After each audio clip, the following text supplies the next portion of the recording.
নববর্ষ মানেই নতুন কিছু। আর আজকে তাহিরপুরের এই স্টেশনে দাঁড়িয়ে আমার যেন মনে হচ্ছে স্টেশনটা আমার কাছে নতুনভাবে ধরা দিয়েছে। প্রকৃতি মনে হয় একেবারে কাছাকাছি চলে এসছে। কি সুন্দর লাগছে দেখুন না। হ্যালো বন্ধুরা, আমি দীপান্বিতা আর একটা নতুন ভিডিওতে আপনাদের স্বাগত। বাংলা নববর্ষের প্রথম দিনটা সকলের নিশ্চয়ই খুব ভালোভাবে কেটেছে। আমারও বেশ গেছে। আমার ভিডিও দিতে একটু দেরি হয়েছে কারণ আমি এখন ট্রেনে করে যাচ্ছি চাকদাতে। আর চাকদা গিয়ে কি করি সেটাই ছোট ভিডিওর মাধ্যমে আপনাদের দেখাবো। ভালো থাকুন, সুস্থ থাকুন আর বছরের প্রথম দিনগুলো খুব ভালো করে কাটান। চলুন, আমি চাকদা বাড়িতে চলে এসেছি আর পিছনে যাই, মিস্ত্রিরা কাজ করছে, গিয়ে দেখি কি কাজ হচ্ছে। আমি এদিকে।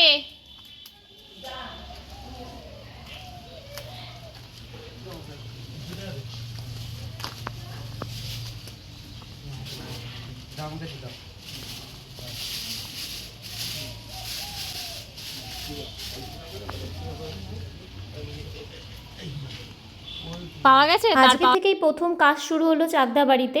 কিছু ছোটোখাটো কাজ করানোর আছে আর মিস্ত্রি কুরন কাকু এসছেন। তো ভাবলাম আমি সকাল সকালই দেখা করে নিই, কারণ হচ্ছে মা তো অতটা বুঝে উঠতে পারবে না, শরীরটাও ভালো নয়। আর আমাদের এই চাকদা বাড়িতে না অনেক সুপুরি গাছ, যেখানেই ওরা মাটি খুঁড়ছে সেখানেই দেখুন এই গাছের মূলগুলো চলে আসছে। ওদের মাটি কাটতে একটু অসুবিধা হচ্ছে, তবুও ওরা কষ্ট করে কাজ করছে। সেদিনকে খুব গরম ছিল, যারা কাজ করছে তাদের তো কষ্ট হচ্ছেই, সাথে আমি এক জায়গার থেকে আর এক জায়গায় দৌড়াদৌড়ি করতে আমারও কিন্তু খুব কষ্ট হচ্ছিল। এই যে একটা চারা গাছ তুলে ফেললো, আমি বললাম গাছটা পারলে একটু পরে লাগিয়ে দিও। তো ওরা বললো লাগালেও হয়তো বাঁচবে না, যা গরম, এখন তো গরমকাল চলছে আর জলের অভাবে কে জল দেবে, হয়তো নাও বাঁচতে পারে। আমি তাও বললাম দেখা যাক। আর এই কথা বলতে বলতে আমার ট্রেনের টাইমও হয়ে গেছিলো, সেটার ভিডিও করতে পারিনি কারণ বিকেলে আমার একটা অনুষ্ঠান রয়েছে, অনুষ্ঠানে যাওয়া, সেখানেই চলে যাব।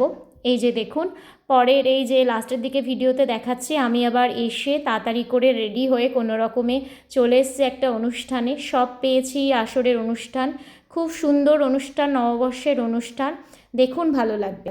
প্রেমের উপর শিশুদের মনোনিবেশের জন্য বিভিন্ন রকম ছোট ছোট গল্প রচনা করেছেন প্রচুর, এবং তিনি শুধু যে শিশুদের জন্য সব পেয়েছেন আসর, বা তিনি যে শিশু প্রেমিক ছিলেন বা শিশুদের জন্য।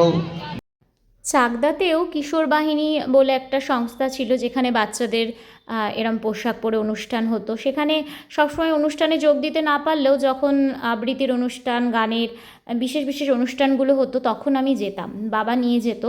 আর এই যে এই হাতে তালি দেওয়ার ব্যাপারটা আমার খুব ছোটোবেলাকে মনে করিয়ে দেয়, এরকম আমরা করতাম। একটা সাদা পোশাকে ছোটো বাচ্চাদের এভাবে দাঁড়াতে দেখলে একটা আলাদা অনুভূতি কাজ করে। আর এইবার যে অনুষ্ঠানটা আমাদের তাহেরপুরে সব পেয়েছি আসরের ছাত্রসংঘ দ্বারা পরিচালিত, এটা হচ্ছিল এই যে পূর্বাদি, যিনি আমাদের ইনভাইট করেছিল আমরা নারী সংগঠনের পক্ষ থেকে। আমরা গেছিলাম দুজন, সাথে করে ছেলেকেও নিয়ে গেছিলাম, আমাদের ব্যাচ পড়িয়ে দিচ্ছিল পূর্বাদি। আর তারপরে গিয়ে যেটা দেখলাম, যতটা ভেবেছিলাম তার থেকে অনেক ভালো অনুষ্ঠান। আমরা অনেকটা পরেই পৌঁছেছি কিন্তু ভালো লাগছিল। আমি যেখানেই যাই সেখানে পরিচিত অনেকজনকে দেখতে পাই। আজকে যে তাহেরপুরে এই অনুষ্ঠানটা হচ্ছে, এটা আমাদের তাহেরপুরে খুবই পরিচিত, নেতাজি পার্ক ময়দানে এটা হয়েছে। ছাত্রসংঘ সব পেয়েছি আসর দ্বারা পরিচালিত, এবং আমরা ইনভাইট ছিলাম আমাদের আমরা নারী সংগঠনের পক্ষ থেকে। আমরা দুজন গেছিলাম, সাথে করে ছেলেকে নিয়ে গেছিলাম যাতে ও দেখতে পারে। দেখাটা খুব জরুরি, ছোটোর থেকে এই ধরনের পরিবেশ মধ্যে বড় যদি হতে পারে, হয়তো বড় হয়ে নিজের মধ্যে কিছু যদি বিবেচনাবোধ জেগে ওঠে।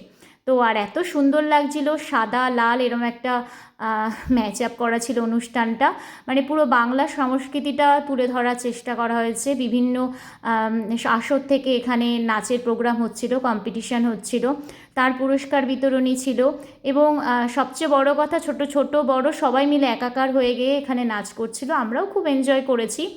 আর এই পার্কটা তো আমাদের খুবই মানে কাছের, আমাদের বাড়িরও কাছে, এবং আমরা তাহেরপুর বলতে নেতাজি পার্ককে বুঝি।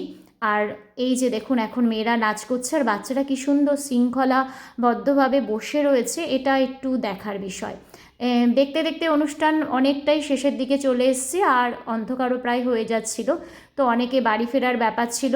আমরাও কিছুক্ষণ থেকে তারপর পূর্বাদি বলল আর একটু ওয়েট করে যাও, শেষটা অন্তত দেখে যাও, যেই তো লেটে এসছো। তো সেটা দেখেই আমরা চলে আসছি হ্যাঁ, আজকের মতো ভিডিওটা এইটুকুই। ভালো থাকুন, নববর্ষ ভালো করে কাটুন। বারুদ বাঁশি আবার দেখা হচ্ছে পরবর্তী বাতাস ভিডিওতে। হচ্ছে ভারী। টাটা।